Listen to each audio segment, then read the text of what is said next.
Let's talk for a minute about the second worst advice your parents probably gave you when you were growing up. And here we're talking about a certain kind of code word. I'm a real fan of some code words, and we'll talk about that by the end of this video. But for right now, there's a code word that you might have heard about where, say, your parents got late at work or there was some kind of emergency, and they needed somebody who doesn't usually pick you up to come to school to pick you up, to come to soccer practice to pick you up, and whatnot. And then they taught you a code word, whatever that might have been. Might have been yellow, might have been the name of your favorite cartoon character, or what have you.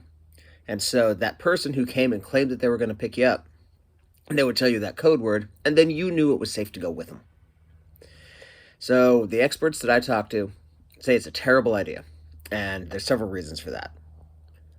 First one is, we got two kinds of people who might come pick up your kid after school if you can't.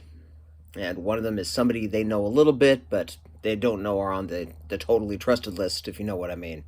And then there's people that they don't know. Strangers, maybe a coworker, something like that. Most of the time, this advice is given for someone they don't know well, but is in the family.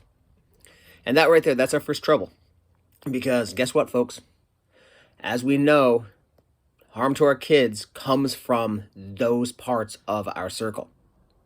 It's going to be the coach, it's going to be the coworker, it's going to be the teacher, it's going to be that one person from church. So that population isn't one we necessarily want to plumb if we're looking for some help in a sticky situation. So the second reason is that iterative study after iterative study after iterative study have shown that kids of the age who need this tool rarely remember. And they forget the code word, or they forget to ask for the code word. And then third, not for nothing, but this is a secret. This is information that's only held by close parts of the family. How close do you stand next to somebody when you're talking about a secret? You whisper secrets. Meaning that if your child is in that situation where that code word might be called for, or someone might be faking knowledge, they're going to get close enough to grab and pull into the car anyway. So, put it all together, this is not a great idea, this kind of code word. Now the question then is, well, what do? You're late for work, some kind of weather emergency, you can't get there, something's going on, and you and your spouse and their older brother and the neighbor down the street where they spend half the time anyway because they're best friends with their kid, none of them are available to pick your kid up. What do? Well, what you do is just kind of leave them there.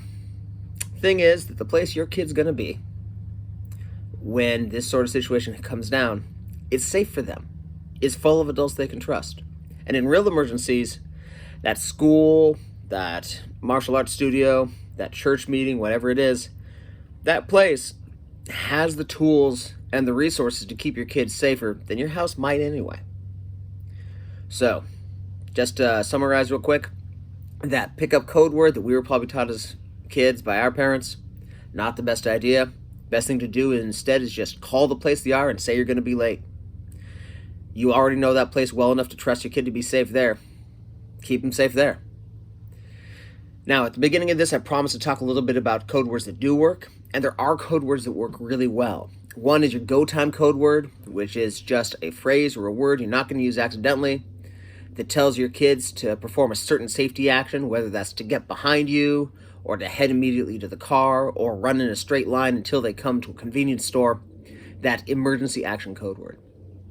Another one, especially for tweens and teens, is that code word they can call or text you that means you need them, they need you rather, to come pick them up right away.